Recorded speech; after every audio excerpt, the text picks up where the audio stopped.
SCP Foundation. Secure, contain, protect. Welcome to the digitized Foundation database. The following will be a series of randomized files for standard inspection procedure. Some of the information in these documents has been redacted. Item hash, SCP-060. Object class, Peter. Special containment procedures. The grove which contains SCP-060 is currently contained in a series of specially constructed greenhouses at Satellite Site 66060. Specimens are to be pruned regularly to keep at a manageable size. Personnel are banned from smoking while within 5 kilometers of Satellite Site 66060. Personnel are to refrain from bringing lighters, matches, tasers, or any other tool readily capable of starting a fire into Satellite Site 66060. SCP-060 specimens are to be watered twice daily and checked weekly for dead plant matter and saplings. Dead matter and saplings are to be pruned, shredded and composted properly in the dedicated facility on site. Afterwards returned to SCP-060's containment chamber. Fragments of SCP-060 may not be moved off-site for any reason without explicit written permission from 2 or more Level 4 personnel. In the event of a breach by SCP-060-Alpha, personnel are to enter lockdown mode and activate on-site fire suppression systems. Redundant on-site fire suppression systems have been installed throughout the site, including water and chemical retardants to be utilized in tandem in the event of a containment breach. Portable extinguishers are to be kept available at all times. Containment Chamber 060 Alpha 001 is a dedicated, circular containment chamber designed to contain SCP-060 Alpha during testing. This chamber is constructed of concrete with a 0.2 meter thick asbestos coating, with a series of chimneys to allow for ventilation of heat during containment. The walls are fitted with 24 CO2 projectors evenly spaced at 45 degrees angles along the walls and will activate in the presence of temperatures exceeding 200 degrees Celsius. 1 kilogram of SCP-060 material is to be kept within Containment Chamber 060 Alpha 001 to be burned in the event of a breach. Description: SCP-060 is a grove of 17 white oak trees, Quercus alba. The grove is spread across approximately 8 acres in rural northeastern Minnesota. A house on the property was demolished during the construction of Satellite Site 66060 after being combed by Foundation personnel for information regarding SCP-060. See addendum.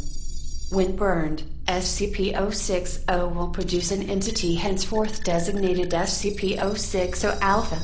SCP-060-Alpha appears to be an animate adult human skeleton standing approximately 2.3 meters tall and surrounded by bright white flames. SCP-060-Alpha initially burns at a temperature of approximately 1,500 degrees Celsius, tilde 2,730 degrees Fahrenheit, and will attempt to cause as much damage as possible when active. Burning as little as 20 grams of SCP-060 will cause SCP-060-Alpha to appear. Only one instance of SCP-060-Alpha will appear at any time. It is theorized that 060-Alpha is a unique entity. SCP-060-Alpha is extremely dangerous, having proven to be hostile and relatively intelligent. It appears to be a single recurring entity, showing a growing familiarity with Satellite Site 66060's layout over the course of several manifestations. When given the opportunity, it will throw itself bodily at flammable materials in an effort to cause damage, and assault personnel with a focus on grappling and strangulation. Additionally, it has proven capable of running at speeds of up to 80 kilometers per hour. 50 miles per hour, in short bursts and leaping approximately 5 meters from a running start. Due to the extreme temperatures produced by 060-Alpha during the initial stages of manifestation, along with its physical capabilities, it is capable of causing large, uncontrolled fires and widespread property damage if left unchecked. SCP-060-Alpha appears to intentionally avoid burning instances of SCP-060 when it becomes active. If SCP-060 alpha is introduced to a high enough volume of water or other flame retardant material over a short amount of time, it will begin to weaken to the point that it will collapse into dust. Collapse will occur suddenly with little warning. SCP-060 alpha will continue to pose a threat up until it's collapsed. The volume of suppressive material required to subdue SCP-060 alpha is markedly less than would be expected to quench a heat source of its intensity, with volumes of approximately 500 liters proving sufficient. Areas burned by SCP-060 alpha will begin to yield sapling instances of SCP-060 over the following 4 to 6 weeks. Only one wave of sapling growth will follow any given containment breach. Said saplings are easily pulled and should be composted and supplied to SCP-060's normal containment chambers. Additional information regarding 060: the property containing SCP-060 contained a burned-out, secluded house upon Foundation acquisition. According to civilian sources, the house's previous owner was a Jonathan Corhill, who is reported to have been a somewhat solitary eccentric, with a tendency towards bitterness and nihilism. Mr. Corhill was reported as a missing person in late 1996, several months after having suddenly cut off all ties to family members and friends. The last person to have had contact with Jonathan Corhill was his brother Christopher via telephone call. According to his brother, Corhill had developed an interest in the study of Victorian-era occultism. Furthermore, he reported that Jonathan Corhill had seemed normal up until the phone call, at which point he told Christopher never to contact him again. Later in the year, a mail carrier visited the home to deliver a notice of foreclosure, finding it instead as a burned-out shell. Examination showed that the fire began in the living room in the general vicinity of the fireplace. It is now assumed that SCP-060 alpha manifested within the house while Corhill burned SCP-060 in the fireplace. Considering SCP-060 alpha's nature, why the house was not entirely destroyed during this alleged manifestation is as of yet unknown. No human remains were found within the structure. Jonathan Corhill's whereabouts, and whether he is dead or alive, are currently unknown. Item hash SCP-077. Object Class Euclid. Special Containment Procedures. SCP-077 is to be kept in Research Sector 861 on top of a half-a-meter steel pedestal in a 3 meters by 3 meters by 3 meters chamber with half-a-meter thick steel reinforced walls. The reinforced steel hatch door to the chamber is to comply with AH-37 protocol, and is to be guarded at all times by two Level 1 personnel. A boom mic connected to a speech recognition system should verify that all pronunciation is within standards. A camera is to be mounted within the chamber to record any changes. Every 8 hours, a minimum of 2, but preferably 3, trained D-Class personnel are to enter the containment area and, in a loud, clear voice, read the runes etched onto SCP-077 in unison. The reading must be performed by individuals who understand the full meaning of the runes being read, who are able to pronounce the entirety of the inscription correctly, and who are no more than 30 centimeters away from SCP-077. All personnel must undergo a 1-week training session with Foundation linguists for pronunciation, reading, and dialect coaching. A minimum of 20 D-Class personnel are to be trained or undergoing training at all times. Trained D-Class personnel are exempt from termination until such time as they have been replaced. Foundation linguists are to remain on call in case of an unexpected rune change. Every new set of runes is to be transcribed into phonetic English, and provided with literal and idiomatic translations as quickly as possible. See Documents 077 through for archived translations. The cafeteria menu for Research Sector 861 must not include any potatoes or potato-based ingredients. Description: SCP-077 appears to be the top half of a human skull engraved with runes, each filled with an unidentified black resin. The runes change every lunar month, defined by the full moon rising above the horizon in Ireland, as well as at the winter and summer solstices, the spring and autumn equinoxes, and whenever a partial, annular, or total solar or lunar eclipse is visible from Ireland. If these engravings are not read aloud at least once within a 24-hour period, the eye sockets and nasal cavity of SCP-077 will emit SCP-0771.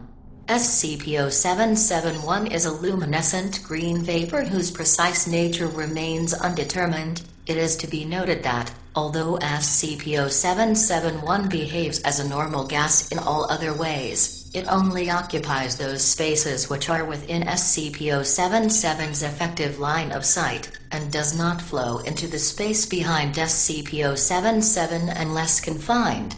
Opaque impermeable barriers with no biological content can provide temporary protection from SCP-0771. However, attempts to permanently contain SCP-077 within opaque containers have failed, due to the artifact's production of sufficient quantities of SCP-0771 to explosively rupture these containers. All biological material, with the obvious exception of SCP-077 itself, which comes in contact with SCP-0771, is instantly transformed into a viscous, malodorous ooze. The ooze has been identified as the rotted flesh of potato tubers, Solane and tuberosum, which have been severely infected with the potato blight, Phytophthora infestans. 1 cubic centimeter of SCP-0771 transforms upwards of 800 grams of biological material.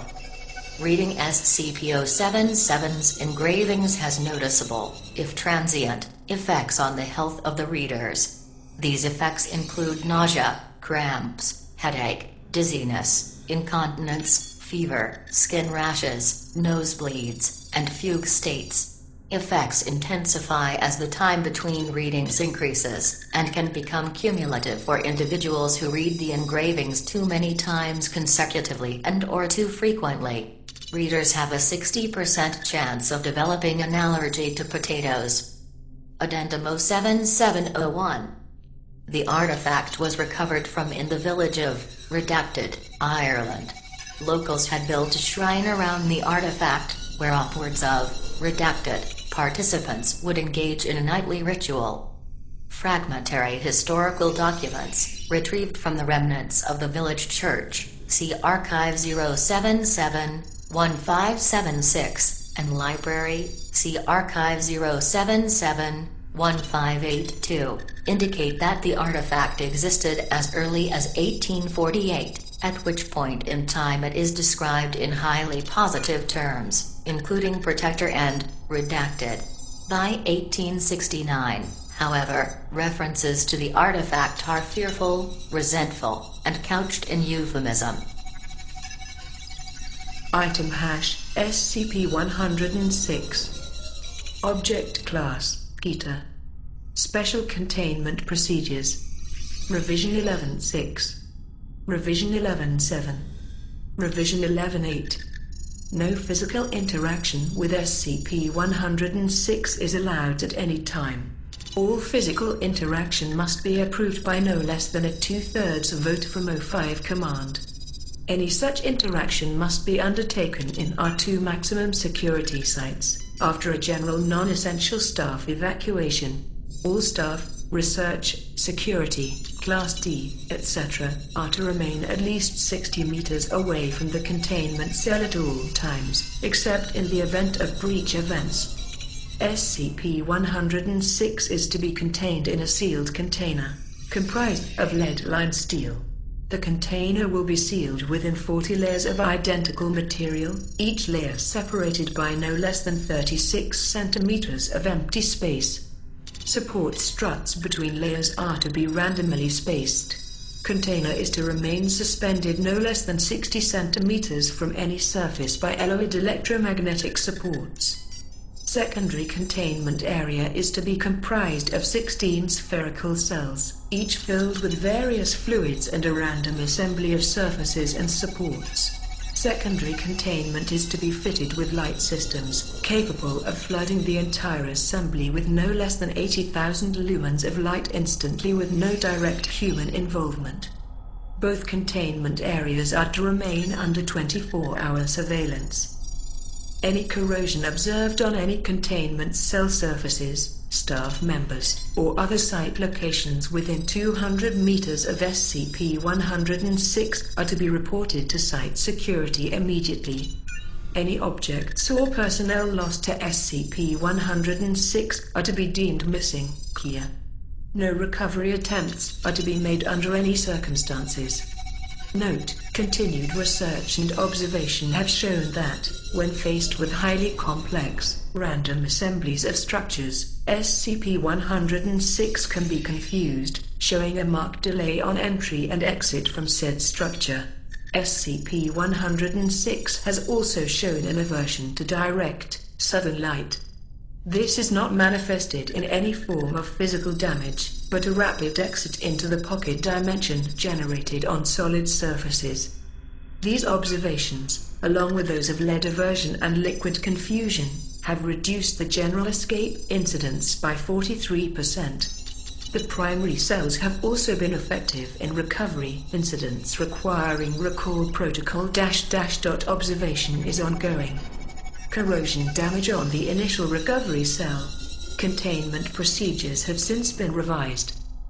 Description: SCP-106 appears to be an elderly humanoid, with a general appearance of advanced decomposition. This appearance may vary, but the rotting quality is observed in all forms. SCP-106 is not exceptionally agile, and will remain motionless for days at a time, waiting for prey. SCP-106 is also capable of scaling any vertical surface and can remain suspended upside down indefinitely. When attacking, SCP-106 will attempt to incapacitate prey by damaging major organs, muscle groups, or tendons, then pull disabled prey into its pocket dimension. SCP-106 appears to prefer human prey items in the 10-25 years of age bracket. SCP-106 causes a corrosion effect in all solid matter it touches, engaging a physical breakdown in materials several seconds after contact. This is observed as rusting, rotting, and cracking of materials, and the creation of a black, mucus-like substance similar to the material coating SCP-106. This effect is particularly detrimental to living tissues, and is assumed to be a predigestion action. Corrosion continues for 6 hours after contact, after which the effect appears to burn out. SCP-106 is capable of passing through solid matter, leaving behind a large patch of its corrosive mucus. SCP-106 is able to vanish inside solid matter, entering what is assumed to be a form of pocket dimension. SCP-106 is then able to exit this dimension from any point connected to the initial entry point. Examples: entering the inner wall of a room, and exiting the outer wall. Entering a wall, and exiting from the ceiling.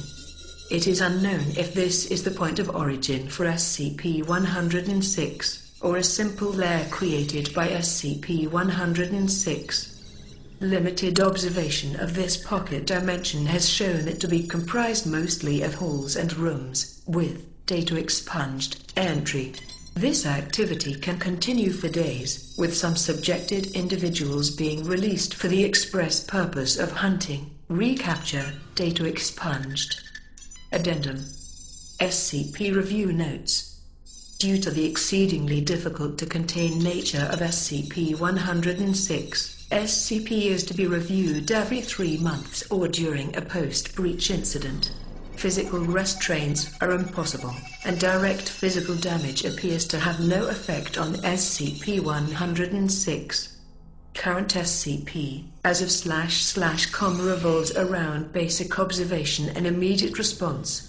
Previous, more proactive special containment procedures have been recalled due to the events of breaches, and ...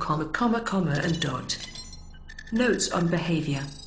SCP-106 appears to go through long periods of dormancy, in which it will remain completely motionless for up to 3 months. The cause for this is unknown, however, it has been shown that this appears to be used as a lulling tactic.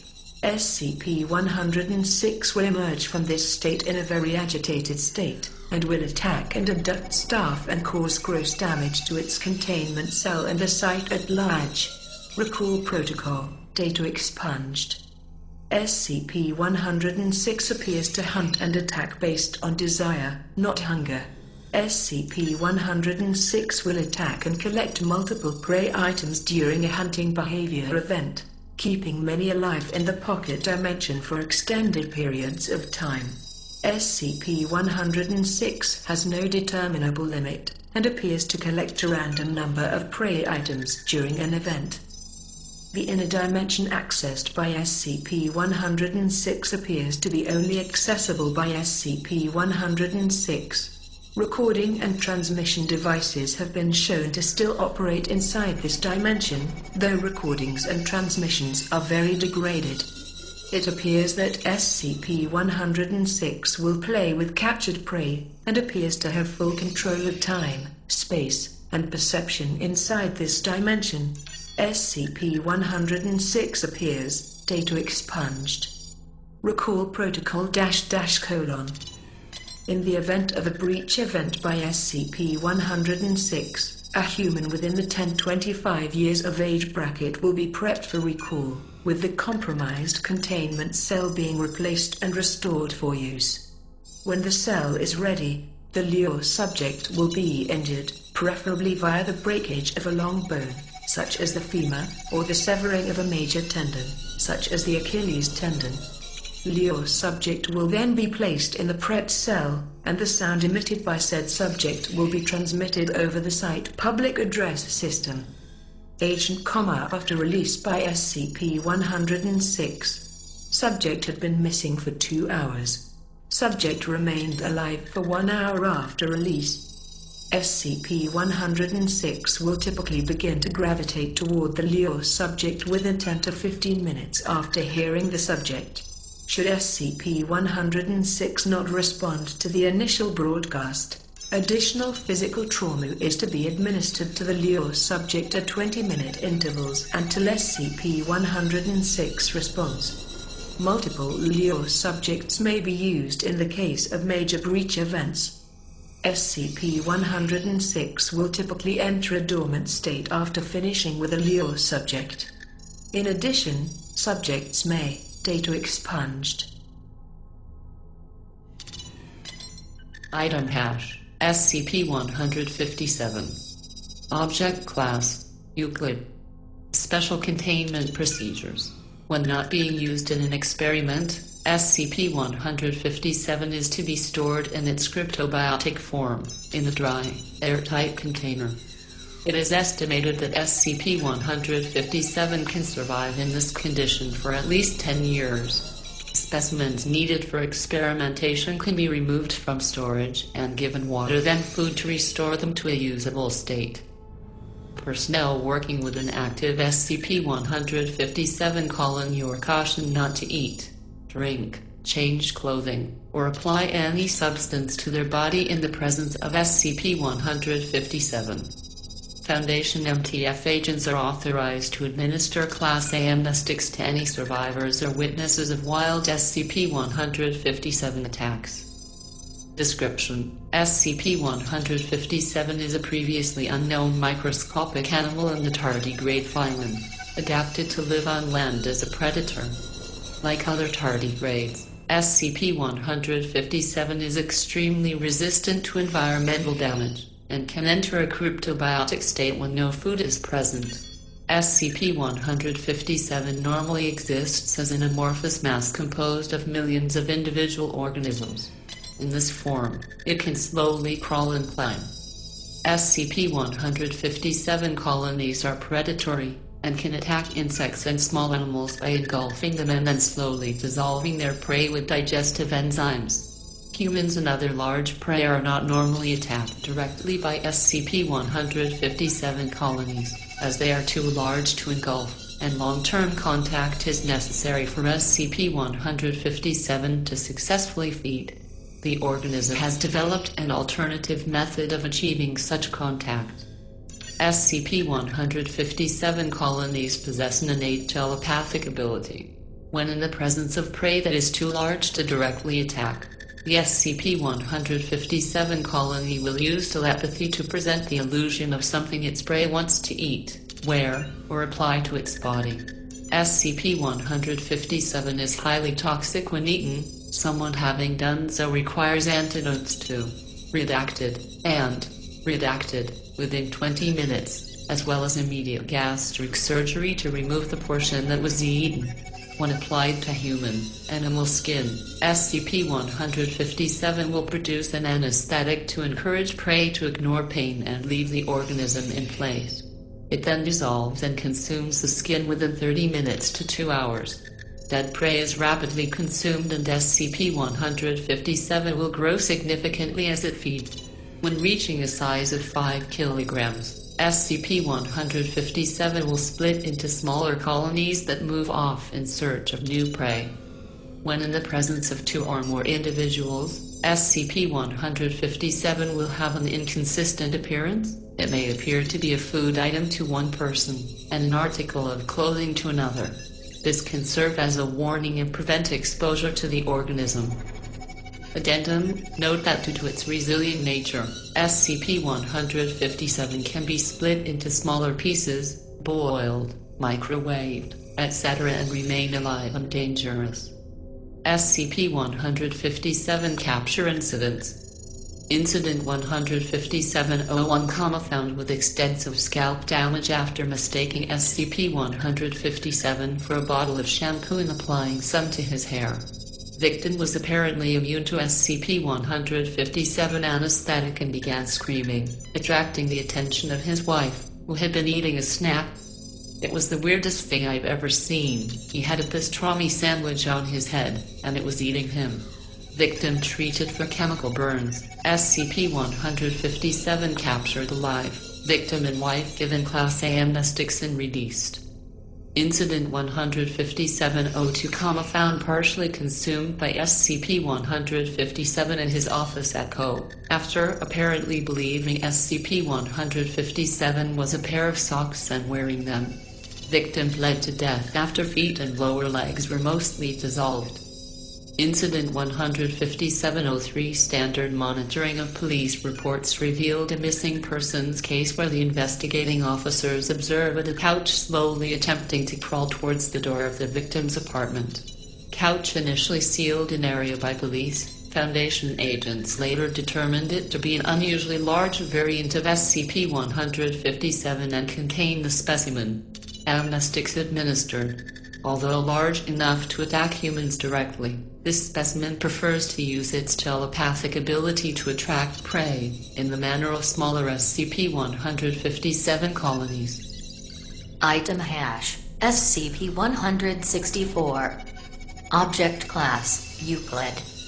Special Containment Procedures. Cultures of SCP-164 should be contained using Standard Class 3 biohazardous procedures, and stored clearly marked within a refrigerated biocontainment unit at 10 degrees Celsius. While pathogenic, SCP-164 is not highly infectious, while researchers working with raw cultures or infected subjects should use caution. Latex gloves and face masks are generally effective at preventing the spread of the disease. Any personnel inadvertently infected will be subject to 6 months of chemotherapy upon first showing symptoms, and surgery as necessary. Civilian outbreaks should be handled using cover-up procedure ALF for contagious materials. Description: SCP-164 is a strain of cancerous cells that causes sarcoma-like tumors in host bodies. While cell DNA appears to be primarily derived from human DNA, the cells now effectively exist as unicellular, asexually reproducing parasites. Several characteristics make SCP-164 remarkable. SCP-164 is the only parasitic, transmittable cancer known to infect human beings. Strains are transmittable through, in order of infectiousness, blood contact, sexual intercourse, skin contact, and airborne contact. Chemotherapy and surgery are effective in treating the disease in nearly all stages. Tumors produced by SCP-164 that grow larger than a certain size will, in 75% of cases, follow normal behavior for cancerous sarcomas. However, in 25% of cases, host bodily materials will be utilized for the creation of a new, separate organism inside the tumor. In the case of multiple tumors, some or all may follow this behavior. Said organisms will apparently begin as zygotes, fertilize ova, and replicate, much like fetuses. Externally, this appears no different from normal tumor production, and may go unnoticed in initial stages. Oddly, mature organisms identify as being completely unrelated to the original tumors, corresponding with a previously unknown species of order Theta, squids. Removal of organisms shows they are entirely viable in marine conditions, and will perform normal actions such as locomotion, catching food, basic defense, reproduction, etc. However, said organisms will also remain entirely viable in the original tumor, rarely moving or shifting position, continuing to grow at a regular rate until the host is killed. The existence and nature of the organisms, SCP-164-2, is often not realized in civilian cases until biopsy or surgery reveals the developed organism. SCP-164 organisms and tumors may interact with host physiology in interesting ways. The following cases are particularly notable. Female D-Class, 23 years old, SCP-164 tumors spawned on uterus walls. Host body apparently recognized the tumor as a human fetus, and was delivered normally containing viable SCP-164-2 specimen after 9 months. Male D-Class, 30 years old, tumors spawned on the spinal cord, disrupting the central nervous system. As a result, movement from SCP-164-2 would occasionally cause subjects' limbs to flail, suggesting a cross-wiring of the nervous systems of the two organisms. Biopsy lent support to this hypothesis. Male D-Class, 25 years old, tumors spawned near the esophagus and windpipe of the subject, in a location that with ordinary growth would normally have blocked off said passages and quickly killed the subject. Instead, the growth of the tumors shifted to the back of the neck, preventing subject from dying before the normal point. Doctor suggests that this may have been a deliberate action taken by SCP-164.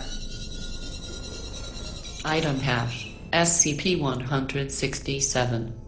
Object Class Safe. Special Containment Procedures. SCP-167 is currently kept in Room of Research Command 06. Its door is to be padlocked at all times when not under study. Anyone wishing to obtain the key to conduct unscheduled exploration of or to study SCP-167 may do so only with the permission of the relevant Level 3 personnel assigned to this SCP. Description: SCP-167 is a cube measuring approximately 10 meters on its edge, created from an unidentified shiny white plastic polymer. Affixed to one of the faces of the cube is a large metal door. It is unknown if this door is part of the original SCP, or if it was affixed by someone else before the object was acquired by the SCP Foundation. The interior dimensions of this cube are identical to the exterior, minus several centimeters for the width of the cube, except that 2 of the remaining 3 walls each have doorways in them. These doorways lead directly to identical rooms, each with 2 more doorways leading to more identical rooms. This pattern continues for as far as the research teams have been able to determine. The placement of these doorways appears to be random. No pattern has been found that explains which 2 of the 3 remaining walls have doors. SCP-167 shows signs of being explored before. A number of rooms, especially those at a low depth, have red dots or other markers painted next to the doorway back to the entrance. Researchers have recently taken to replicate this behavior on any rooms they visit, after the events mentioned in document number 16708. Additionally, several man-made and natural objects have been found scattered in some of the rooms of SCP-167, religious idols, circa 500 BCE, several treasure chests, circa 1500 CE data expunged, and several SCPs, most notably, data expunged. Addendum 16701, SCP-167 does not appear to follow the rules of Euclidean geometry. A different path to rooms which should be the same room was taken by two researchers. Both arrived at their destination, but neither saw nor heard the other. How SCP-167 is warping space to create this effect is unknown, but warrants further study. Addendum 16702, a request to test the effects of SCP-184 on SCP-167 has been suggested. This experiment is under consideration. Addendum 16703, a request to use SCP-167 as a compact storage space for benign SCPs has been proposed by Dr. This proposal requires a reclassification of SCP-167 to Safe Class, so a re-evaluation is pending. Document number 16708. As most of you are aware, Doctor was videotaped entering SCP-167 several days ago without the requisite olive wine, and he has not yet returned. His ultimate fate is unknown, but the search teams have turned up nothing. Let this be a reminder to all of you just how easy it could be to get lost in there if you don't utilize some method of marking your path. If I find that any other researcher has disobeyed the safety regulations and entered without a olive wine, no matter how far deep they intend to go, they will find themselves being transferred to another facility for researching Keter-class SCPs, where they should have ample motivation to learn to follow safety regulations quite quickly. Dr. Klein. Item hash, SCP-201. Object class, Euclid. Special containment procedures. No personnel are to come within 40 meters of SCP-201 at any time. Any and all work done with SCP-201 is to be performed via remotely controlled drone. Any personnel entering the containment area must be accompanied by 2 members of security. All personnel in containment area must wear a restraint harness with safety rope attached to the wall. Rope will allow access to within 3 meters of the minimum safe area. Exceeding this distance will result in physical removal from containment area and formal discipline. Those affected by SCP-201 are to have time and date of exposure, disappearance, and return, along with any and all personal information, recorded in log. Subjects who reappear are to be recovered as soon as possible by agents and debriefed immediately. Description: SCP-201 appears to be a very old piece of medical equipment, superficially resembling an stand, but with many other glass and metal items attached to it. SCP-201 stands 1.8 meters, 6 feet, tall and has a mass of 36.5 kilograms, 80 pounds. The metal portions are made of steel and brass, and various parts are connected with rubber tubing. The 2 bags are porcelain and are open at the top. SCP-201 was recovered in hospital, in a long unused storage area.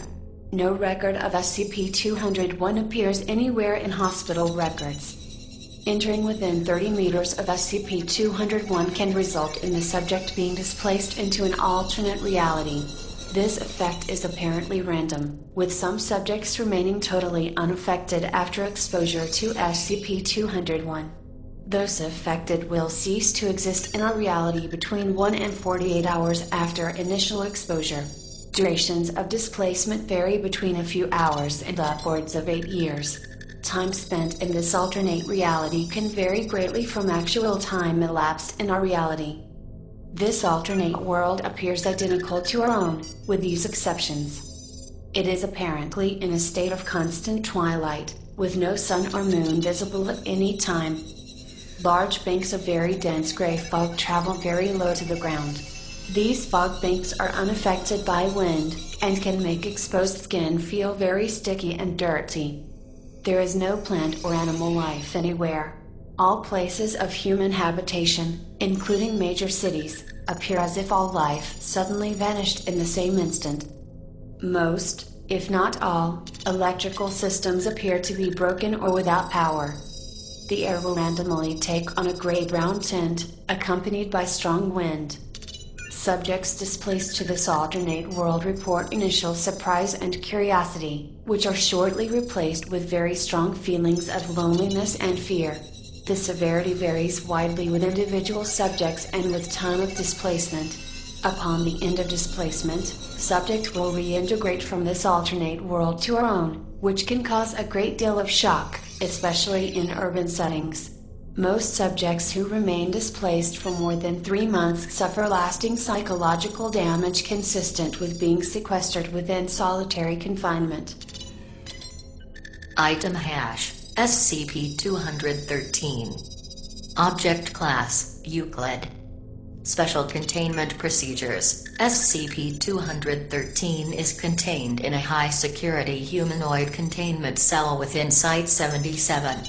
The chamber is to be surrounded by a 10-meter wide zone filled with gaseous materials corrosive to human skin. SCP-213 should be informed as to the nature of its containment, to prevent manifestation of its effect, which would result in additional containment breaches. A staffing of 2 guards armed with high-pressure hoses, oleoresin capsicum, and polymer web grenades should be stationed outside the containment unit at all times.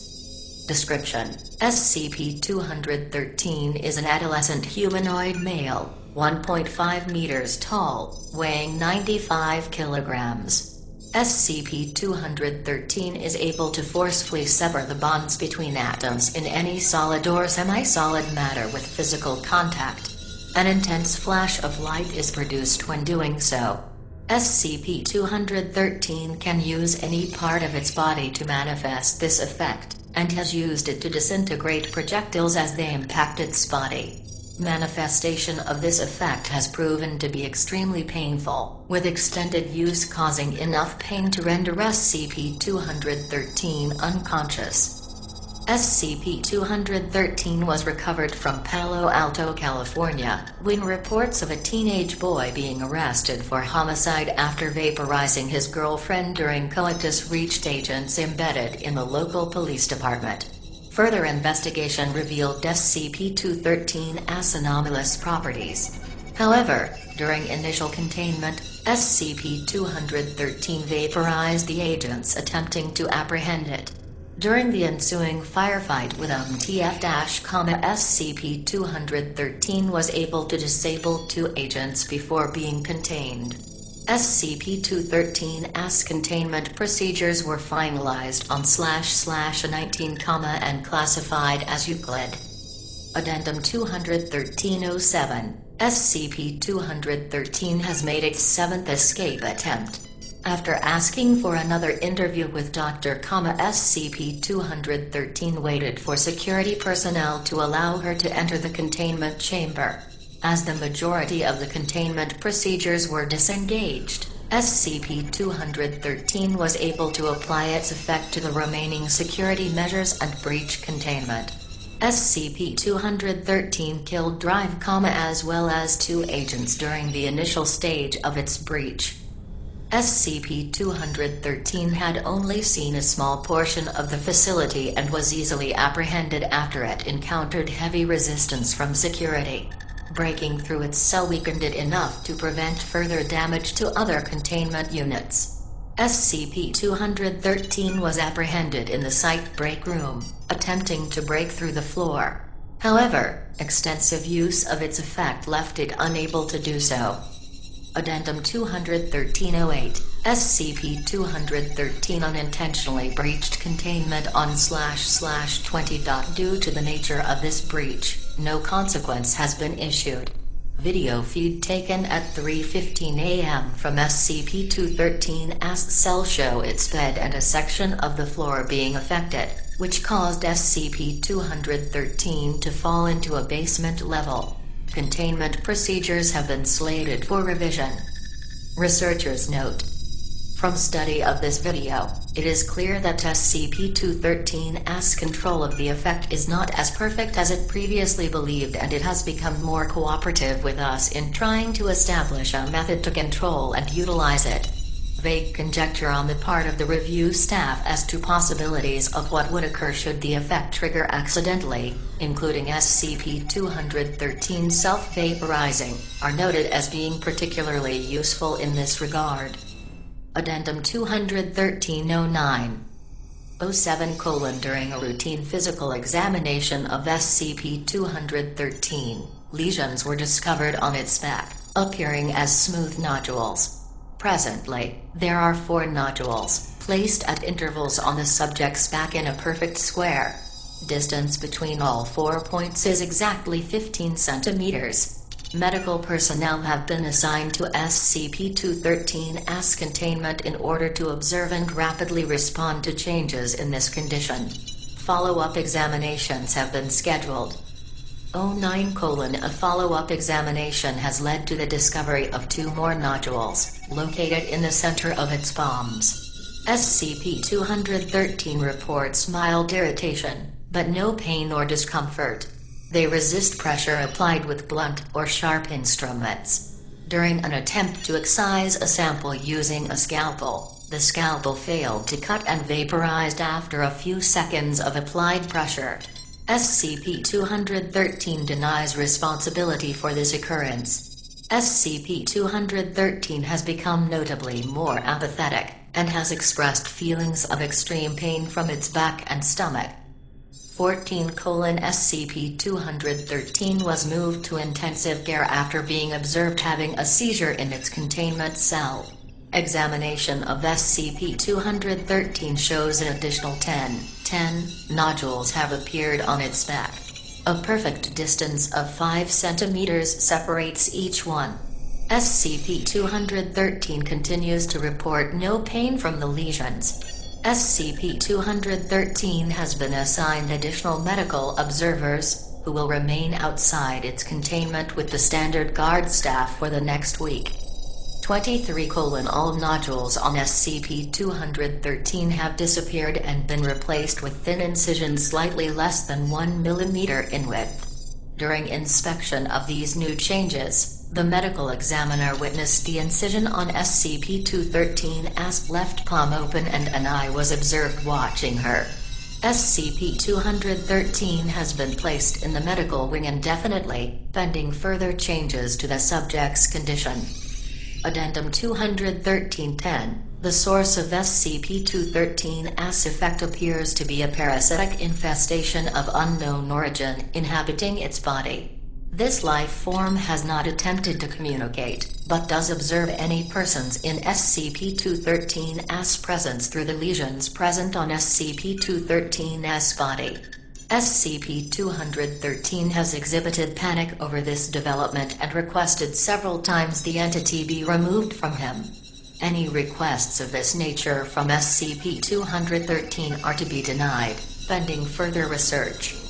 Researcher note: the organism inhabiting SCP-213 fails to show up on any medical scan we have at our disposal. The new hypothesis is that this effect actually serves to provide sustenance and self-defense, with repeated tests to determine the nature of the anomaly has led to increased growth. SCP-213 has been placed in a chemically induced coma until further research can be conducted regarding the nature of this parasite. Containment procedures slated for major revision. Item hash SCP-280. Object Class Peter. Special Containment Procedures. SCP-280 is to be contained in a 5 by 5 meter cell, and no equipment of any kind is to be left inside when staff are not present. Containment area is to be kept in total darkness at all times. Any items taken into the containment cell must be removed by staff at the end of testing, and any staff entering into containment must wear infrared goggles and be equipped with an infrared ID strobe and a strong flashlight. In the event of an SCP-280 attack, all staff are to power on their flashlights and illuminate the subject under attack.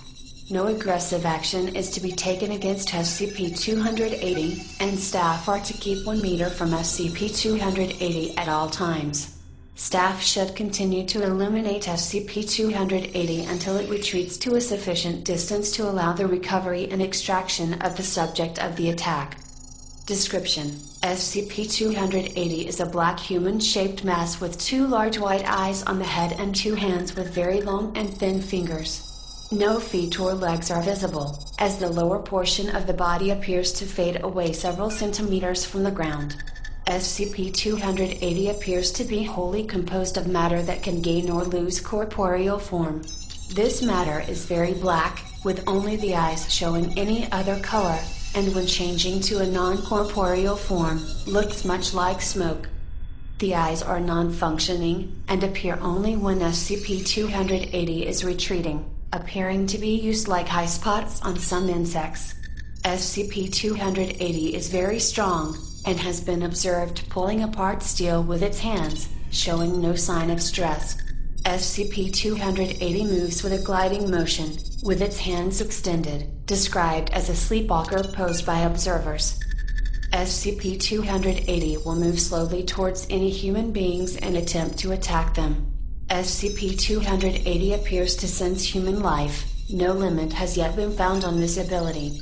SCP-280 will approach to within 14 centimeters of a subject, and then use its hands to pull and tear at the subject, causing massive physical trauma. The attack can last between 1 and 5 minutes, and will continue until the death of the subject, at which point SCP-280 will expose its eyes, lose corporeal form, and move to the next human. If no humans are present, SCP-280 will move and ball up against a wall or other structure until a human being is again present.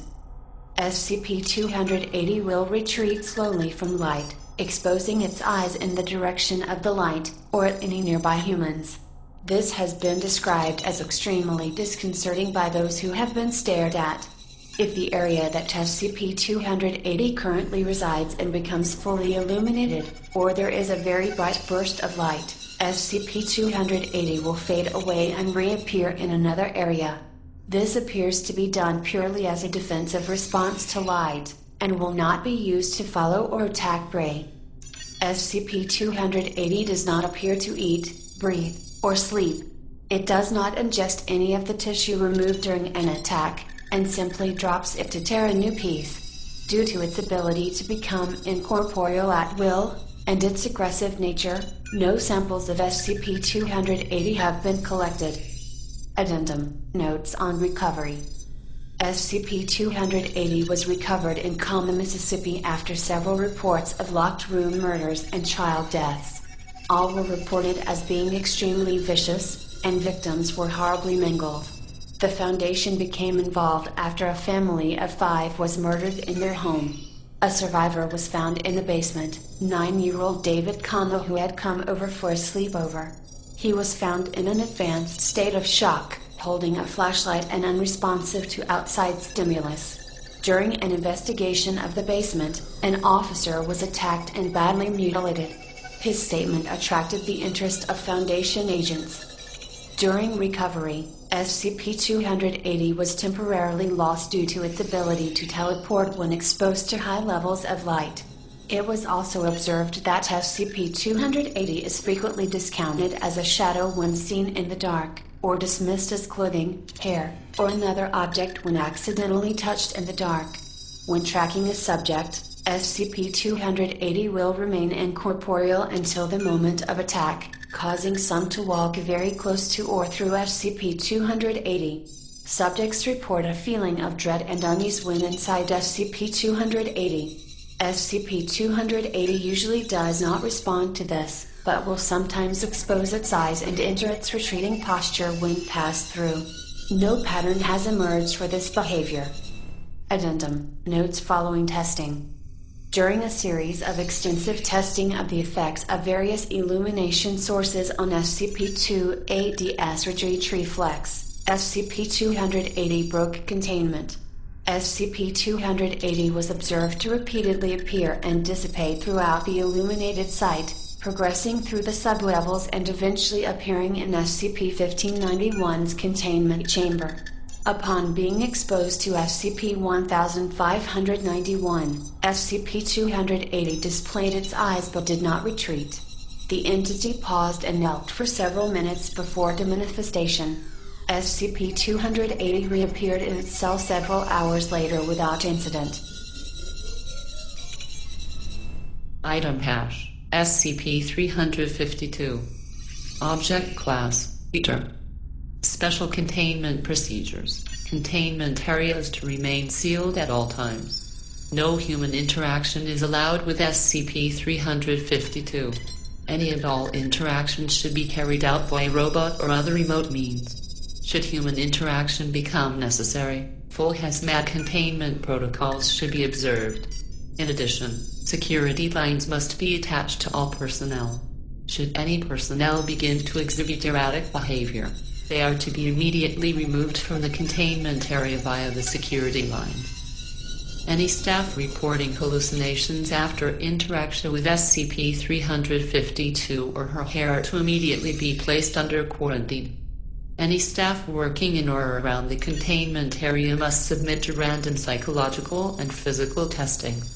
Anyone found to be contaminated will be placed into immediate quarantine.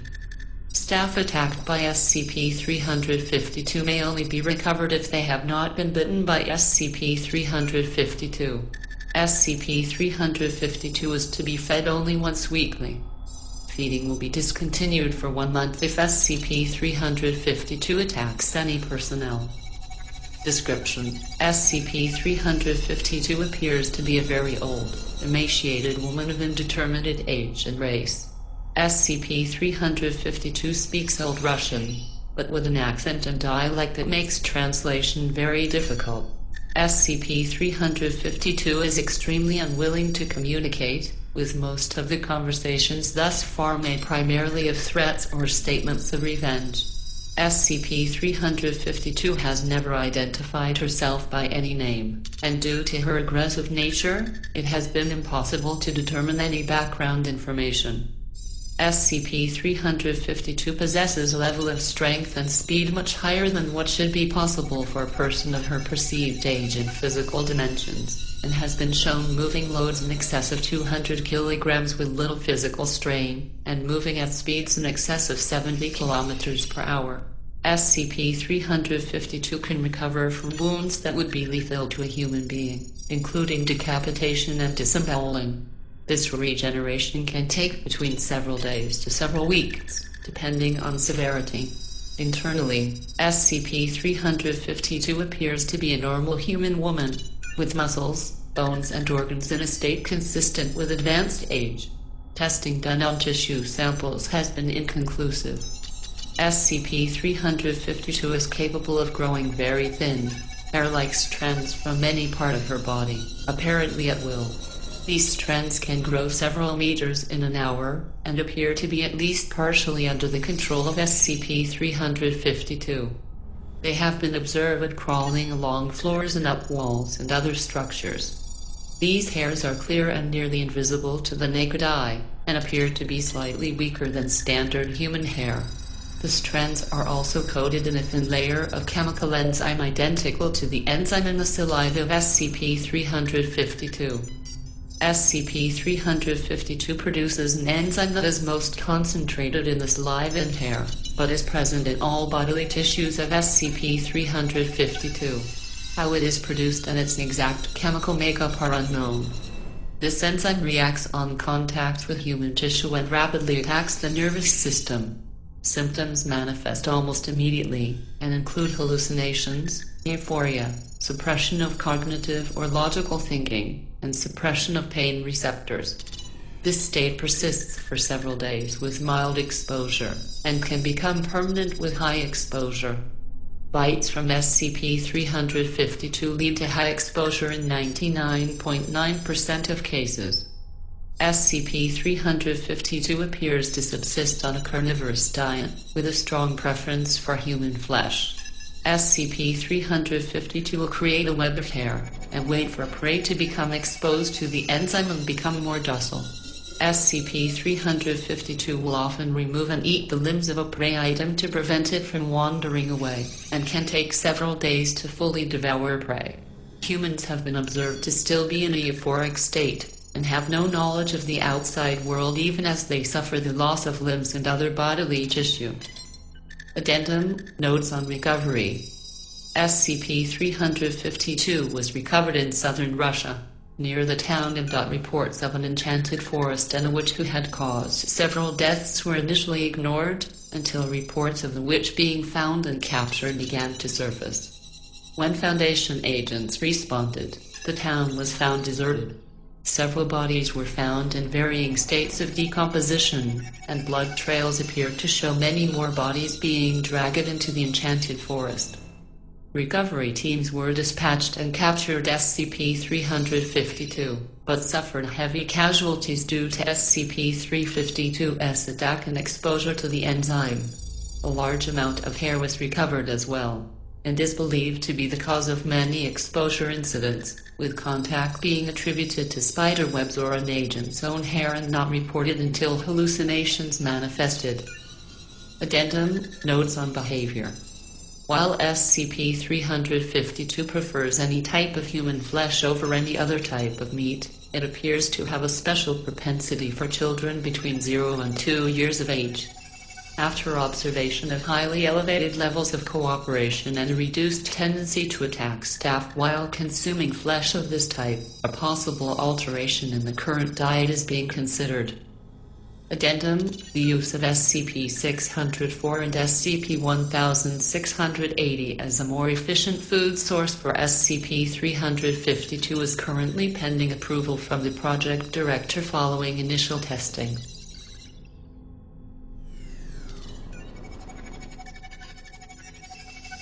Item Hash SCP-386.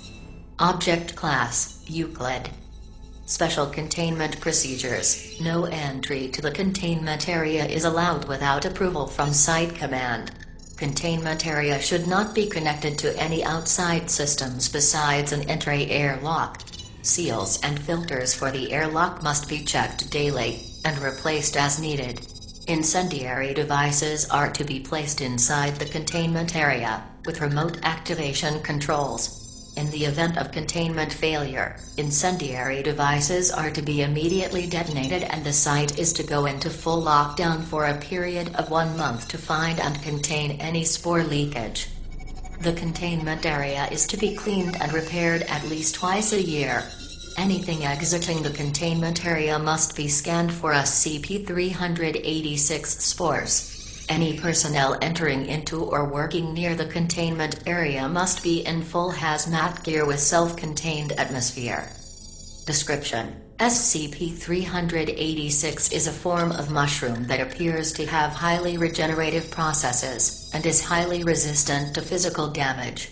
Single units of SCP-386 grow from individual microscopic spores. These spores grow and reach maturity within 4 days. Spores have been observed to grow without water, sunlight, or any form of nutrients, and can remain viable even after exposure to high heat, vacuum, radiation, and extreme kinetic force. SCP-386 produces no hyphae, and the means by which it gathers the energy for growth is unknown. A mild acid, pH4, appears to be secreted in small quantities by the cap, identification of which has been inconclusive. Attempts to damage or take samples from SCP-386 have met with limited success. Units of SCP-386 have a texture and weight similar to sponge, but are extremely difficult to cut, puncture, crush, grind or otherwise physically damage. SCP-386 units can be compressed to 1/10 their original size, beyond which compression becomes almost impossible. Fire and extremely strong acids have been shown to break down SCP-386. However, the spores have proven resistant to such measures.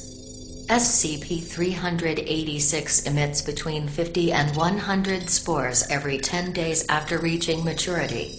Fully grown SCP-386 do not appear to age or rot, with some specimens remaining viable after 122 years. Containment is difficult due to the constant reproduction and emission of microscopic spores. Outbreaks of SCP-386 can overrun areas in very short periods of time, and the buildup of spores and acidic secretions can render the area extremely hazardous to life. One of the dangers of SCP-386 arises from the inhalation of spores. These will grow and reproduce inside the lungs, causing suffocation, internal hemorrhaging, and death. The same is true of accidental ingestion of spores, and their subsequent reproduction inside the digestive system. Spore introduction to the bloodstream results in severe internal hemorrhaging, trauma, and eventual death. Due to the microscopic size and extreme durability of spores, there is no cure for SCP-386 at this time. Notes on recovery. SCP-386 was recovered after reports of a sudden fungus outbreak in Common, Michigan. Several years before this, a form of nematode had started infesting local crops and causing massive damage. Local farmers made a concentrated effort and eliminated 95% of the nematode population with pesticides. Shortly thereafter, a form of highly invasive mushroom began to sprout, immune to pesticides and very resilient to damage. Outbreaks were burned or buried, and generally ignored. Local law enforcement responded to a concerned citizen, who reported that her neighbor had not been seen for several weeks. Police entered the residence, finding a massive amount of mushrooms covering most surfaces, with most localized in the bedroom. Human remains were found under a large pile of mushrooms, identified as the homeowner. Agents responded after reports that all the responding officers died under identical conditions, with mushrooms starting to spread at an exponential rate. Samples of SCP-386 were collected, and after several failed attempts at outbreak containment, the area was firebombed. Area was monitored, and a new outbreak incident occurred after 4 days. Full containment and sterilization was enacted, with 5 additional outbreaks occurring during this process. It has been determined that the species of nematode eliminated by local farmers was a major predator of SCP-386, the removal of which allowed the population explosion. Attempts to find surviving members of this species have been unsuccessful. Item hash, SCP-482. Object class, Euclid. Special containment procedures. SCP-482 was recovered during an experiment being conducted by Dr. Bright. After initial containment, SCP-482 was turned over to Dr. for documentation and analysis. Dr. Bright and Dr. are to be notified immediately should there be any changes to SCP-482 or any duplicates found. While it is not being tested, SCP-482 is to be stored in containment locker combo located at site. Access to the locker is restricted to level 2 personnel and above. Such access, and all activities thereafter, are to be logged and recorded within 24 hours of completion. The maximum time limit for testing of SCP-482 is 1 hour after mutations manifest. All subjects who have reached or exceeded this point while in contact with SCP-482 are to be immediately terminated. Before autopsy and disposal, SCP-482 is to be recovered first and separated from the subject's body. Localized thermal cleansing protocol is then to be performed on the body after autopsy and any biological samples or personnel deemed contaminated by the test subject. Description: SCP-482 is a black leather straitjacket of similar make to the brand. Although the jacket seems to made for the medium size, testing has shown that it can fit most body sizes. Subjects with larger body types report, however, that they feel compressed or suffocated while wearing it. The words made in Xiaoyan, China, hand wash only, no Ace Regina powder are present on the manufacturer's tag and faded text. Neither the factory nor the item Ace Regina exist on any known records. Finally, while there are no obvious signs of wear and tear on the item, there are several small cuts on the straps. Analysis has shown that these could not have been inflicted by anyone wearing SCP-482. Testing has shown that while immune to any damage due to body changes occurred by the subject, it can be damaged by external forces as normal for an object of this material. Further destructive testing on SCP-482 has been suspended due to the lack of viable duplicates. SCP-482 has two known effects, occurring in a linear fashion once the item is worn. These have been identified as time points alpha and beta. Experiments have shown that while the effects of time point alpha fade after loss of contact with SCP-482, those inflicted by beta are permanent. Time point alpha refers to the initial stage of exposure to SCP-482. This exposure time lasts a varied period between 1 and 6 hours that a subject wears SCP-482. The item can be removed before alpha elapses completely without ill effect. During this period, the subject feels mentally better. Any mental afflictions that the subject possesses, regardless of degree or intensity, are negated completely. Any medication being taken by the subject has its effects completely negated as well. Foundation standard psychological tests return results consistent with a baseline normal, mentally stable individual.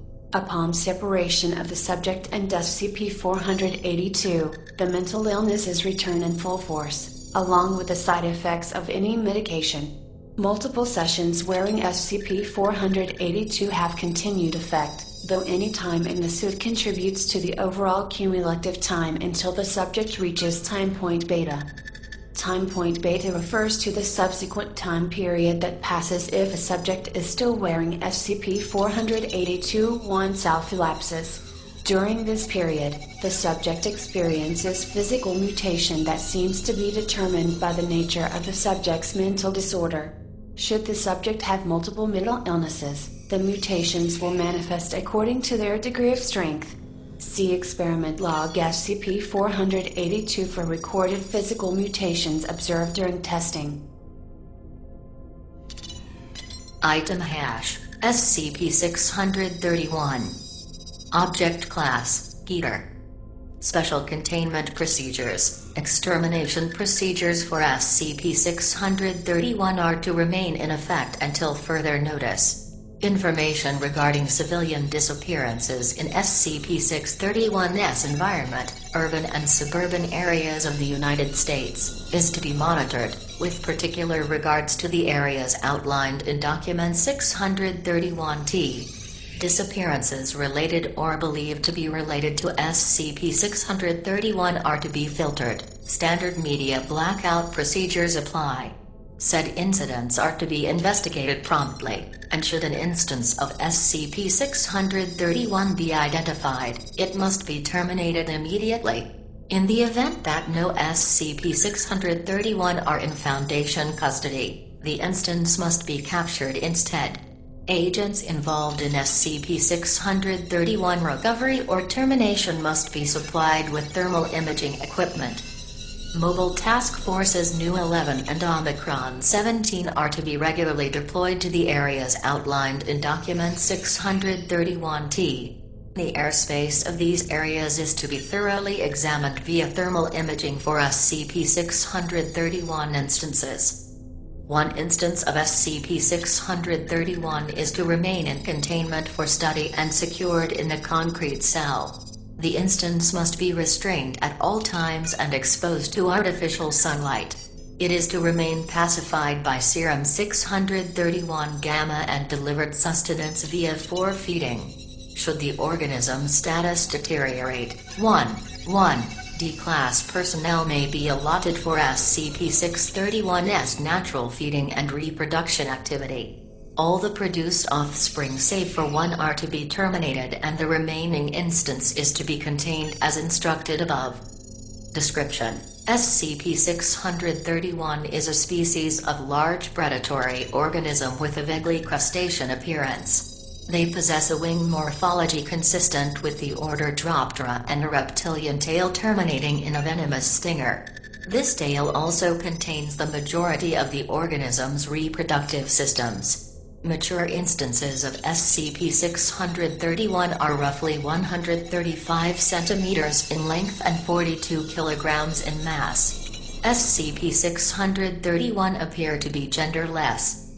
SCP-631 are rendered imperceptible in the visual spectrum when exposed to sunlight. The mechanism for this remains unidentified. However, testing has revealed that this response is triggered by heightened levels of cholecalciferol, vitamin D3, in the organism's bloodstream. SCP-631 remain detectable by their heat signature. Because of this, it is known that they remain almost entirely airborne during daylight hours. SCP-631 do not sleep and remain active at night. Furthermore, they demonstrate distress or panic in response to low-light environments. This reaction worsens in intensity over time, and, it appears, can only be alleviated by immediate feeding or exposure to daylight. The organism will subsequently locate the nearest isolated sleeping human and impale the victim's throat with its stinger, thus preventing any vocal reaction. Following the injection of its paralytic venom, SCP-631 will remain in this position for 2-3 minutes while the victim expires. Then, it will quickly consume the victim's internal organs, replacing them with fertilized eggs produced via its tail. 10-15 minutes following the reproductive act, the original instance of SCP-631 will expire, its body putrefying rapidly. The eggs require approximately 1 hour to hatch, at which point the newborn SCP-631 will consume the remainder of the victim's body. After their post-birth feeding, the instances will retreat to secluded locations and begin their growth period, during which they are inactive. Immature SCP-631 develop at an extremely accelerated rate, reaching their adult size within roughly 4 hours. Due to these factors, the lifespan of SCP-631, including birth, feeding, reproduction and death, can be as short as 24 hours. Observation of SCP-631's behavior have revealed that they do not eat during daylight, and will only prey upon sleeping and isolated human beings. In the absence of sustenance, SCP-631 are capable of surviving on average for 30 days. Addendum 631-001, Investigation and Findings. SCP-631 has been traced to a Dr. Alan Forsyth, and, subsequently, to a facility owned by said individual in Comma. The investigation of this site determined that it had been abandoned in 20, and no personnel were discovered therein. What follows are excerpts of documents recovered from the site. Rudimentary biological systems are functional. Circulatory, respiratory, reproductive, gastrointestinal. Still working on some hiccups with neurological and endocrine. The subjects have stopped dying from their own venom, which is always a plus. Through some pheromone manipulation, we've tailored them to instinctively hunt Homo sapiens successfully, but we've hit a very troublesome snag. We can get them to hunt the proper prey, but can't control how and when they do so. Obviously this is a problem because we can't have them flying around killing people in broad daylight. Electrolocation is working miracles. We can direct them to subjects in a REM or REM cerebral state, and some careful tinkering with pheromone activity also predisposes them toward isolated targets. This should keep them restricted to the right prey, with a roughly 4% margin of error. We can't be entirely sure who doesn't sleep outside at night. The project is nearly ready for field testing, but there is still one crucial flaw we need to address. Data expunged. Solar camouflage is functioning correctly, but we're having significant difficulty controlling their predatory behavior. Due to necessary metabolic alterations, The adults have no urge to feed. In testing, certain methods can be used to force such a response, but that is impossible in the field. The following is handwritten and scrawled on a roughly cut piece of paper. Fight or flight will work, but make it stronger. Data expunged, produce acetaldehyde, so it should result in something like a severe hangover. With that pheromone manipulation, it should equate physical pain with a desire to procreate. The rest is easy. The following is also handwritten, but appears to be a formal letter. Your offer is accepted. The payment will be transferred upon completion of the project. Those miserable reprobates are going to destroy any chance of my re-election if the situation is not handled swiftly. I don't care what you have to do to take care of it, do it. Fingerprints on the letter are consistent with Dr. Forsyth and Dot. Item hash, SCP-823. Object class, Euclid. Special containment procedures. SCP-823 is to be secured by no fewer than 6 on-site personnel until such time as decontamination protocols can be established and the artifact in question neutralized. Personnel must respect a 20 meters, safe zone around the currently established red, no entry, zone at all costs. Any individual, civilian or not, who enters the established red zone is to be terminated immediately by sniper fire. Should music or piping be heard emanating from within the red zone, Foundation personnel on site are to immediately don protective earplugs and withdraw from their positions to a 2 kilometers perimeter beyond the currently established yellow, no civilian presence zone, and inform Foundation scientific personnel immediately. Following the realignment event, Foundation science personnel will survey the area and determine the boundaries of the new red and yellow zones using Procedure 823-1 Alpha. Due to the necessity of maintaining auditory alertness, no personal music devices or radios aside from necessary equipment are to be allowed at the observation site. Description: SCP-823 is an abandoned theme, amusement, park located in Commandant site was abandoned and after several violent events resulting in the deaths of park attendees. A complete list of said events is included in Supplement 823-0113, Civilian Deaths Attributed to SCP-823. SCP-823 was finally abandoned after the events of --com, also known as Bloody Sunday, when the influence of the artifact in question reached a 20-year peak. 231 attendees were killed, and another 7 injured or maimed. A complete list of casualties is included in Supplement 823-0114, Civilian Deaths Resulting from Event 823-99 Euclid, but include 823-05.jpg. Image of SCP-823 recovered by surveillance drone. 2 individuals, male and female, fused together at multiple points after emerging from the Tunnel of Love dark ride. D. 1 individual wearing a Happy Hippo mascot uniform, found dead of suffocation. Mouth, trachea, and lungs were discovered to be filled with a fibrous substance later determined to be identical to the stuffing in said mascot uniform. D. 15 individuals recovered from the Thriller Chiller roller coaster, all decapitated by blunt force. Witnesses reported that the deaths did not occur simultaneously, but in groups of 2, starting with the front row of seats and ending with the back. Forensic analysis indicates that each set of deaths corresponded to a loop or turn in the roller coaster's tracks. D. 1 individual recovered from under the Thriller Chiller roller coaster, dead of broken neck and massive cranial trauma caused by a 50-foot fall from an inverted position. Individual was seated at the back of said roller coaster, and somehow managed to extricate self from the ride's safety harness halfway through the ride. D.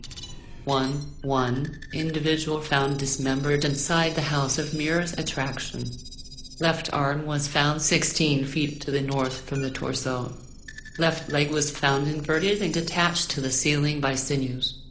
Right leg was found in the possession of Subject 79, partially consumed.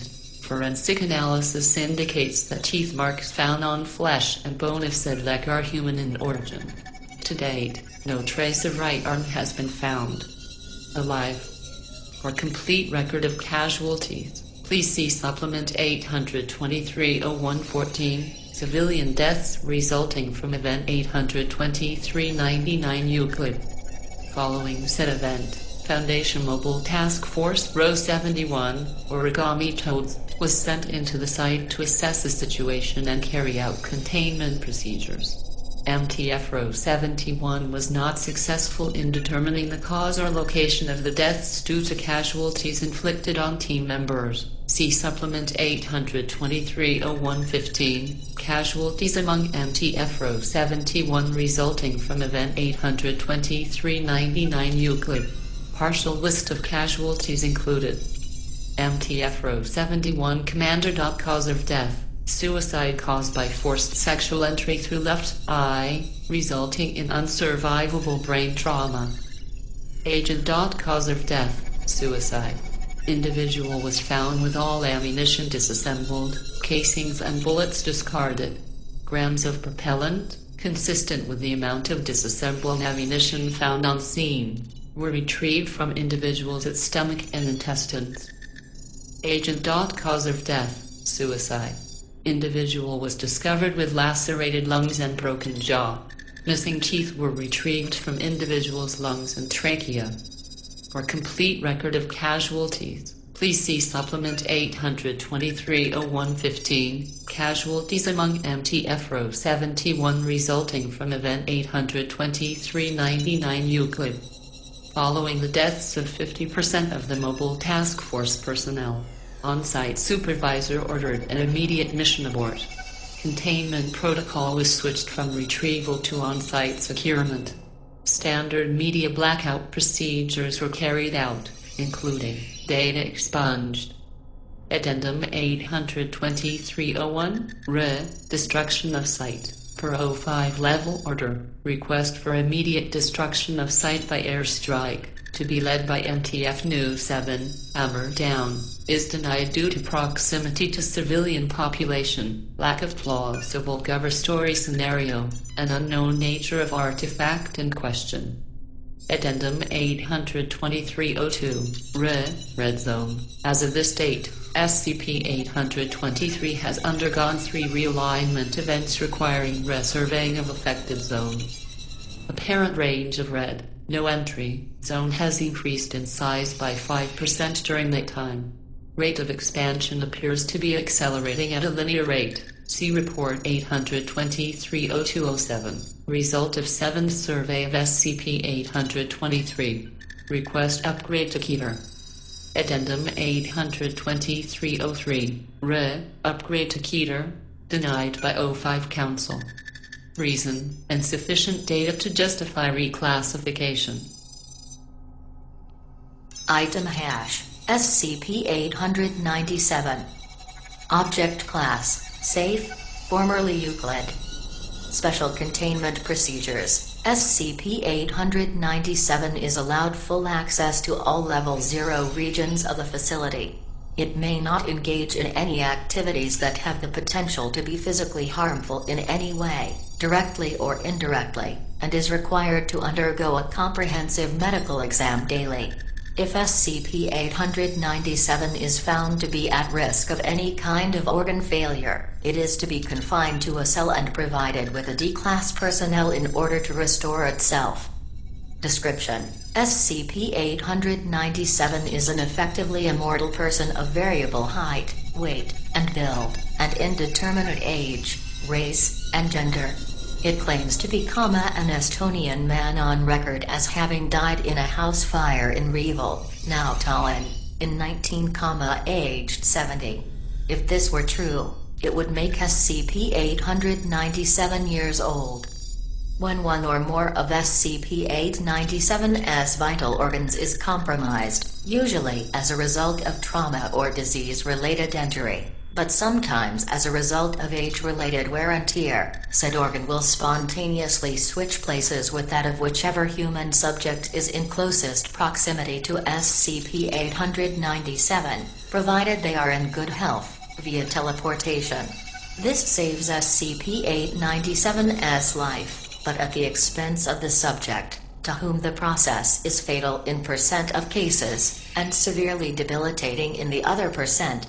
The process is entirely involuntary and does not require SCP-897 to be conscious in order to work.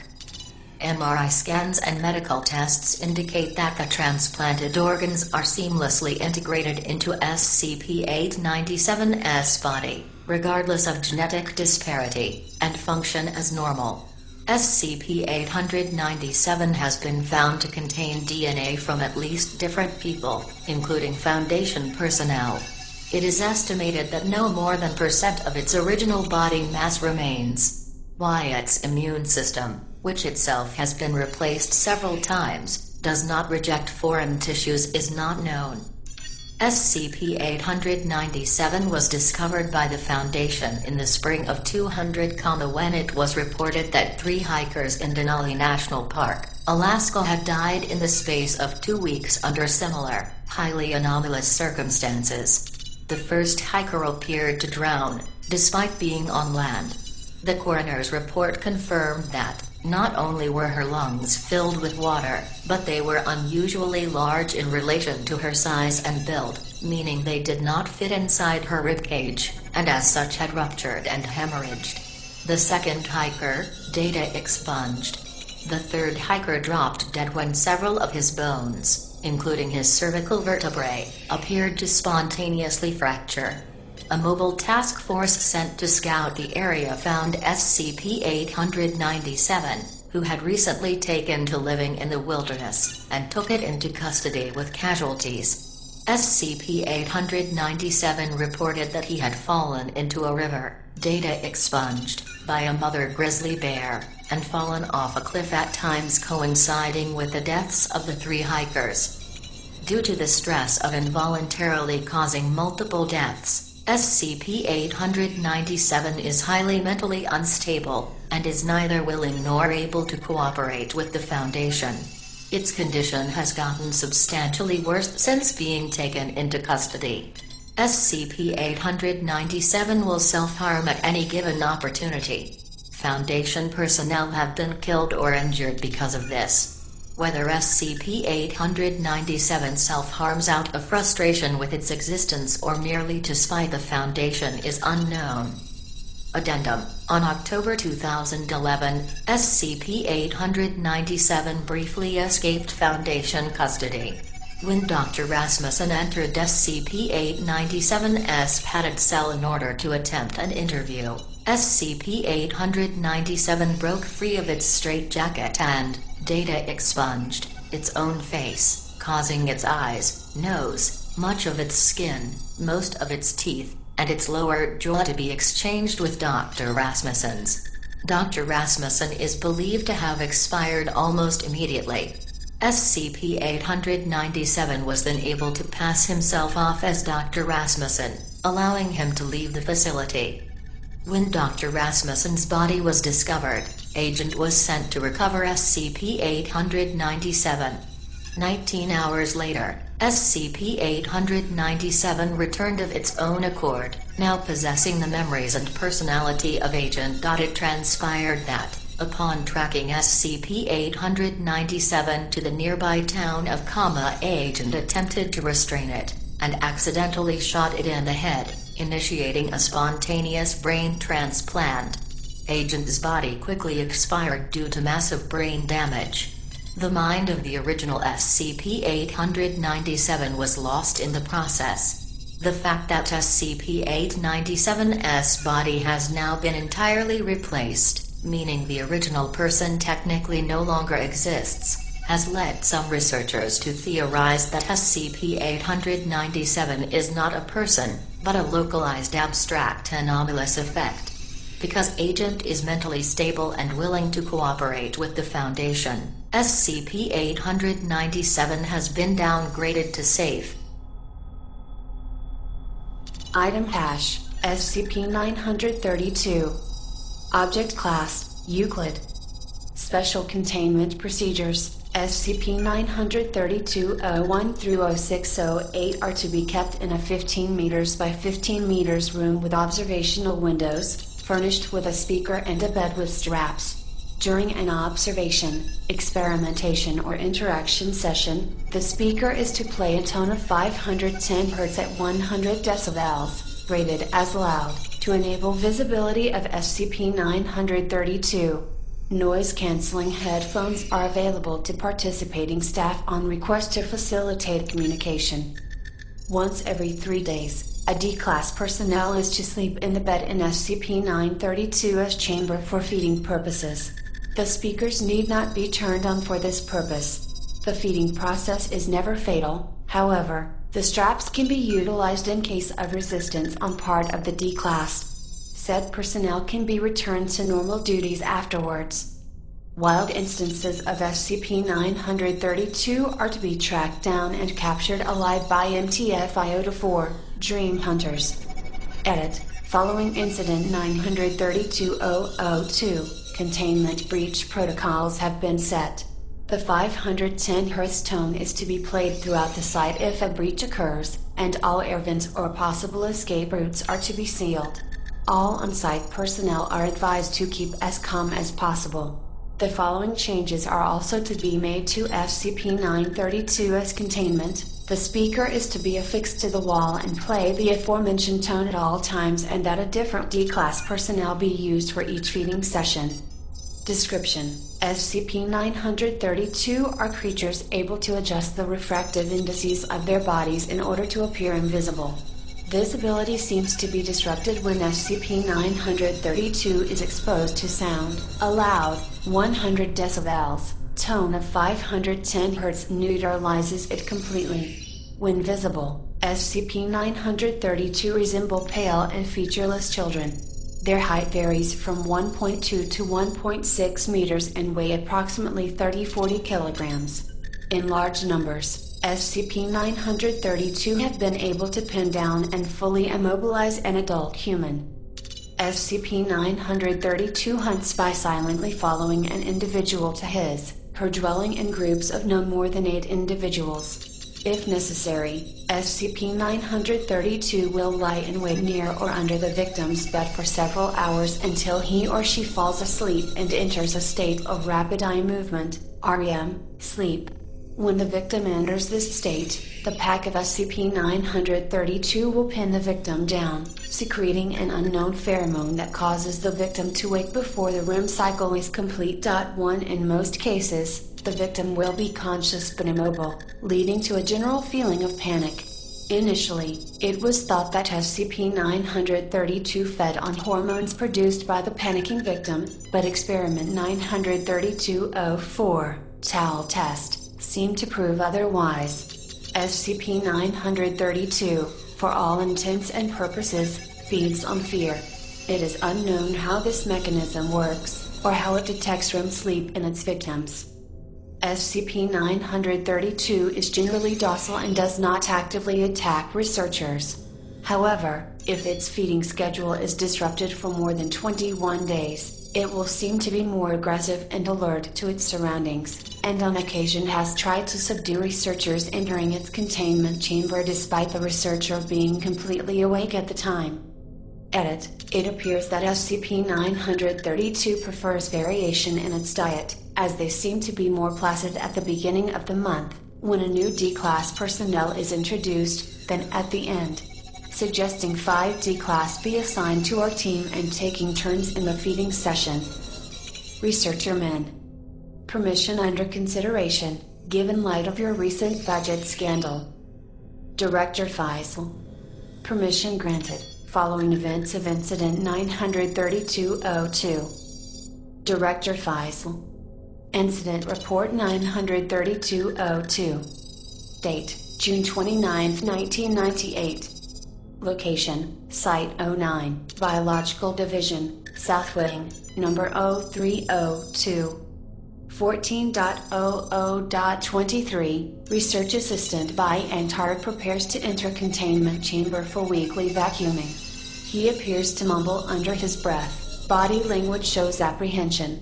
Records show that Bai Antara was a new hire and had little experience with SCPs. 14.00.57 510 Hz tone plays. Bai Antara is given the all clear. SCP-930 become visible. January 14, 2018. Bai Antara turns on vacuum cleaner and enters containment chamber. SCP-932-01-06 immediately turn to face him and slowly move towards his direction. He appears startled by this reaction, quickly waving the vacuum cleaner around him in an attempt to keep SCP-932 at bay. March 14, 2001, SCP-932-03 tackles Bai Antara's legs from behind, causing him to collapse. The other SCP-932 individuals leap on him and keep him down on the floor, apparently initiating a feeding event. Bai Antara is visibly struggling under the combined weight of SCP-932, accidentally disconnecting the speaker's plug with his kicking feet. SCP-932 are now invisible. March 14, 2013, site security alerted, and observational cameras are switched to IR mode. The members of SCP-932 are still feeding. March 14, 1950, site security arrive, but are told not to enter the containment chamber until the feed from the IR camera is loaded onto their HUDs. May 14, 1948, Research Assistant Bai Antara ceases movement. IR feed shows the pack of SCP-932 lose interest and leave his body. 5 members of site security enter chamber and disable active members of SCP-932. A preliminary survey revealed that SCP-932-06 was unaccounted for. May 14, 1951, Bai Antara recovered from containment chamber. Pulse is weak and rapid, and his eyes are wide open and rapidly moving. On closer inspection, his pupils appeared dilated despite the bright conditions of the chamber. June 14, 2000, site lockdown initiated, all personnel advised to remain calm. Site security dispatched for retrieval. June 14, 1938, the 510 Hz tone is played on the site speakers. Visibility of SCP-932-01-05 confirmed. June 14, 1951, multiple motion sensors activated in South Wing air ducts. August 14, 1946, camera feed shows SCP-932-06 exiting from an air duct in Corridor 3A of the South Wing. Security team prepares for retrieval. September 14, 2002, camera feed shows another SCP-932 exiting from an air duct in Corridor 3D of the South Wing. Director Faisal expresses possibility of SCP-932 reproduction. The 510 Hz tone is played through the air ducts via speaker in the biology office to aid retrieval procedures. September 14, 1932, camera feed shows another SCP-932 exiting from an air duct in Corridor 4P of the South Wing. Additional security teams dispatched to contain both new instances. November 14, 2007, containment of 3 individuals achieved. Sensors report no more movement in air ducts. The 2 new individuals are labeled SCP-932-07 and 08. And are contained along with SCP-932-01-06. Note: Research Assistant Bai Antara is in a comatose state, and displays no change in behavior. Further observation is required. Note: after 47 days on life support, Bai Antara appeared to mouth something and his eyes ceased movement. He died of cardiac arrest shortly afterwards. I think he said something like too scared to move. Research Assistant Patong. Footnotes. 1. These effects are highly similar to other anomalies which prey on victims during REM cycles, or cause paralysis during sleep, such as SCP-966. SCP-3060 and SCP-122. Playing God, to whom it may concern. First and foremost, I would like to offer congratulations to each and every member of staff working here. When I set out upon that gravel path, I never once thought we could break space and time in such ways as we have. The amount we have created is something I once believed unthinkable, and yet there is still more we can bring into being. Our work is far from complete, and there are many steps mandatory before we can even consider the notion of quitting. Over the course of our experimenting, we've discovered possibly innumerable ways in which the universe can be destroyed, and ways in which we can contain the fragments. Everything we've done from the hateful star to the teleguild alloy has been a complete success. Through all this, I wish the Foundation many years of success to come. However, that is not the point of this letter. The point of this letter is to inform you all of the success of my latest experiment. Yes, I have continued my research into the unknown. Before I tell you about this one, however, I must delve into my reasoning for this experiment. The idea for this particular line of research came to me about 6 months after we'd started. I was worried. Yes, I know, that set of character for a man with so much power, but I was worried. You see, we'd been creating all of these wonderful things, but we had to be secretive. We had to make sure that no one would know. As the months dragged by, this worry festered. It's always going to raise suspicions when you disappear almost entirely and reappear several months later, as the head of a huge company. Every time I heard the rumor that a certain SCP was man-made, it sent a shiver down my spine. I paced up and down in my lab, wondering how to best cover my tracks. I didn't want to be punished for advancing human knowledge. I wanted to keep a firm grip on this control until I died, as did all of the others. We worked together. We arranged for some of the entities to be found, and we wrote the reports for the others. This was not enough. I had to find a way to ensure that no one could ever find me, or anyone around me, out. I soon hit upon an incredible idea. What if I could erase myself from official existence? I know that I make it sound like I wanted to kill myself. I wasn't planning on ending my life. I was planning on wiping myself from official documents, making it seem that I'd never existed at all. The best way to cover my tracks was to destroy them entirely.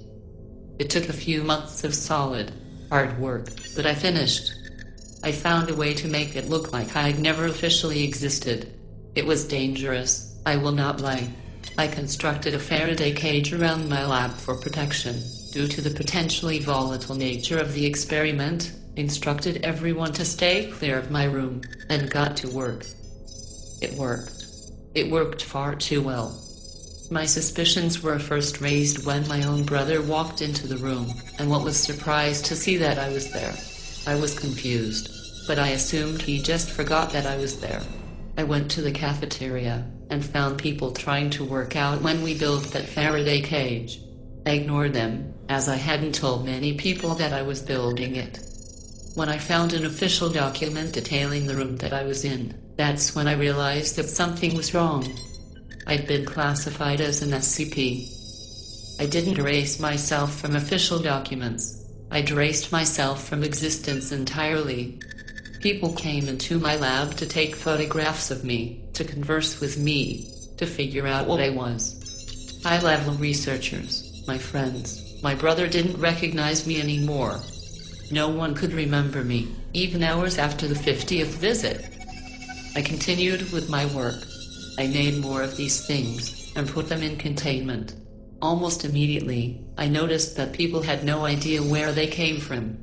Not the official documentation, of course. I'd handled that, but more specifically Thomas and my brother were discussing, in hushed tones, how they hadn't created those ones. At that point, the realization of what I'd done really hit me. My reason for creating the Foundation and what it contains, at first, was discovery. To discover what we could do if we bent reality. To see if we could improve lives. Now, of course, it's a different story for the others. Some of them are in it for personal gain, some for more of that discovery we yearn after in the beginning, even more for a chance to create the impossible. However, even that does not explain my reasoning. The thing is, after bending the laws of physics so many times, I got used to playing God. Now, I get to be one. I get to manipulate reality from behind the scenes. I classified myself Keter, to see how you'd react to the idea of something potentially world-ending completely fading from memory. I edited myself into the official document on how we started, although you won't remember my name being there. I have told everyone that I'm not circular, and that's the only thing you remember about me anymore. While the number of SCPs I have created is quite small, the number of ideas I gave birth to is tremendous. I started manipulating people too. I started discussing with high-ranking researchers that I told to come into my room what else they could do with SCPs. How they could worship machines, make art, mass market them for profit, or just destroy them. When they left, they forgot about me, but they remembered the ideas. They assumed that the ideas were theirs, and so they saw them out. It was almost like brainwashing. It gave me more power that I've lusted after since the beginning of the Foundation. I'm controlling all of these people, even you. You see, after reading this letter, you'll rush off and go to tell someone. Along the way, you'll drop the letter and forget where it is you're going. You could be the first person to read it. You could be the 100th. It doesn't matter. After this, you go back to being nothing but a pitiful, powerless pawn, created for the sole purpose of testing my control. Everything that the Foundation, and any of the other groups, has done is down to me and me alone. Sometimes I come up with ideas, and tell other researchers. Sometimes I create them and put them in containment. I organized outbreaks to test the might of my creations. Every idea, every thought you have ever had in your measly, unimportant waste of a life is either known or made by me and me alone. I know that you consider me evil, or unjust, or corrupt. I know you believe that this is unacceptable and a gross misuse of power. The truth is, mortal gods do not adhere to the same restrictive moral code as you insignificant insects. Yours forgettably, Aaron Siegel, aka 055.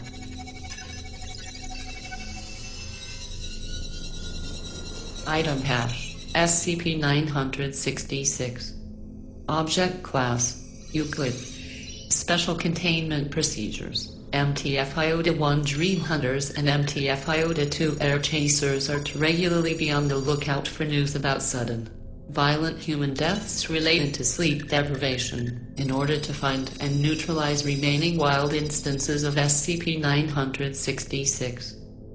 The 4 specimens of SCP-966, 3 males, designated SCP-966-1, SCP-966-3, and SCP-966-4, and 1 female, designated SCP-966-2, acquired by the Foundation, must be contained in a 10 by 10 meters room made of steel, lined with lead. Located on site. 2 security cameras with infrared filters and infrared-sensitive film are to be installed inside the room. Each specimen of SCP-966 is to be fed with 20 kilograms of meat every month. In the event of SCP-966 giving birth, the newborn specimen is to be studied and disposed of before it reaches maturity. Description: SCP-966 are predatory creatures that resemble hairless, digitigrade humans, possessing an elongated face with a mouth lined with needle-like teeth. On each hand, they have 5 claws that can be up to 20 centimeters long. Although sharp, these are easily broken, making them unfit for combat. SCP-966's height ranges from 1.4 to 1.6 meters, and they can reach up to 30 kilograms in weight. Physically, SCP-966 are weak, possessing hollow bones and low muscular density. They do not seem to rest through sleep. Instead, they will suddenly cease all movement at seemingly random intervals of time, resuming normal activity 3 to 5 minutes later. SCP-966 are visible only at wavelengths ranging from 700 nanometers to about 900 nanometers. This applies to all of SCP-966's tissues. If their skin, muscles, or organs have suffered from second to third degree burns, the affected areas will be visible at wavelengths ranging from 360 to 900 nanometers. SCP-966 feed on medium to large-sized animals, including humans. They hunt either alone or in pairs. Their hunting methods consist of emitting a single burst of a previously unknown type of wave, dubbed waves, in honor of the late Dr. Kama, which permanently inhibits the ability of the affected creature to enter any of the REM and REM sleep stages. The ability to microsleep is also lost. The effective range of the waves is up to 20 meters. However, tests show that they can be blocked by post-transition metals, particularly lead. All attempts to make victims of SCP-966 sleep have failed. It is still possible to induce other forms of unconsciousness, although these will usually prove detrimental to the affected subject as they do not provide true rest. After depriving their victims of sleep, SCP-966 will stalk their prey until a lack of rest incapacitates it. At this point, SCP-966 will proceed to consume it. SCP-966 have proven to be very agile and silent while stalking their victims. On occasion, they will deliberately make threatening noises around the prey in order to further stress it, and may even physically assault it if the victim proves to be particularly durable. Other than the common symptoms caused by sleep deprivation, some victims of SCP-966 have shown signs of suffering from extremely vivid hallucinations, as well as sudden bouts of rage with no apparent external stimuli. It is currently thought that these are the effects of prolonged exposure to waves. Why SCP-966 continually exposes these waves to only some of their victims is unknown. One hypothesis is that SCP-966 will only do this when starving, since it further degenerates the physical and mental state of their prey, incapacitating it at a fast rate. Wild instances of SCP-966 are found all over the world. Since their discovery in 1900, the Foundation has succeeded in greatly thinning their numbers, though they were still found in large quantities in many countries, particularly in